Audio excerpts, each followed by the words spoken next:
So there's been a lot of conversation in recent years about expressive individualism. You know, the be true to yourself, you be you kind of mindset that is, I write about it being just common sense for people. Yeah. That the purpose of life is to look deep inside yourself, to discover yourself, and then to express that to the world. Right. Do you think that the conversations about expressive individualism have made their way more into, I mean, we've both written about this, but like, do you feel like people in churches across the country are talking about this more, that like regular churchgoers are recognizing it more? Like, where do you think the state of the conversation about this is? Whenever I bring up expressive individualism, it's a fresh idea for people. Yeah. So I don't get the sense that the church is talking about it or understands it. There are some glimpses of it. So, you know, the idea that, you know, you should be you, you know, there'll be some criticism and pushback on that. But the concept itself and the deep, you know, ideological roots of it, that doesn't seem to be well understood. Well, I'm not as concerned about people understanding the term.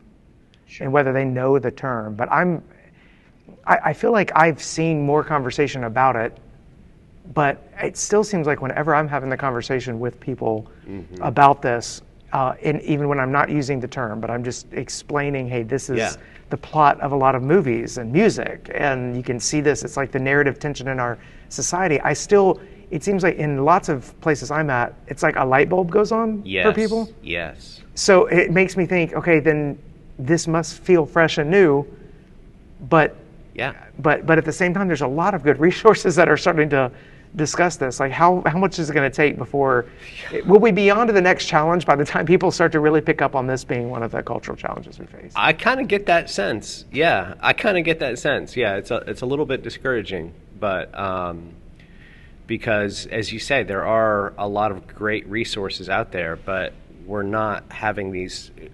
I had the same exact experience, the light bulb moment, which is great to experience as somebody who speaks places, right? Because I'm like, okay, I was able to put some pieces together for you. But at some point, you do kind of hope that people are like, oh, yeah, we know this.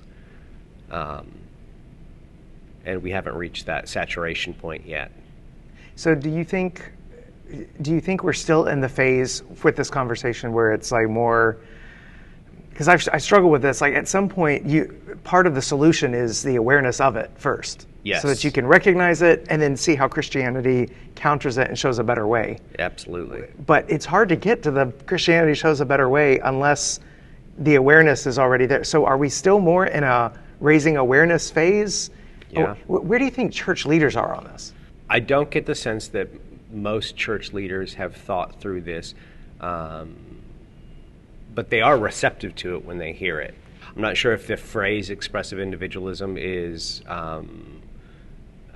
sounds too academic, and maybe that's discouraging people. I feel like among church leaders, there's more of an awareness than among people in congregations, which would be expected because this is a conversation that a lot of people are writing about in the more church thought and practice leadership space. But I'm wondering if you're seeing this. One of the things I'm hoping to encourage church leaders to do is to preach with an edge, to not just take a Bible passage and exposit the text according to original meaning, bridge, application, whatnot, sort of the traditional way, but to ask of every sermon or question, okay, how do the points in the sermon or the main thing I'm trying to get across in the sermon that comes through the text, how does it counter and cut against the common sense wisdom of the world? Because there's a way to preach the Bible where you preach the text faithfully, and people in your congregation, because they're formed as expressive individualists, they're living according to the be true to yourself mindset, they just wind up incorporating your good sermon into their sort of expressive individualist life, right? Yeah. And so I'm encouraging pastors and preachers, I've tried to do this in my own preaching and teaching, to ask, like, what's the edge in this passage or in this text? Like, what's the edge that the world says this, but Jesus says this, and it's better, and here's why. Like, so that even no matter what you're preaching, you're getting back to that edge of contradistinction. Yeah. There. So when you talk to church leaders and they ask you, what do you mean by expressive individualism? What do you tell them? Well, when people ask what I mean by expressive individualism, I call it the look-in approach to life.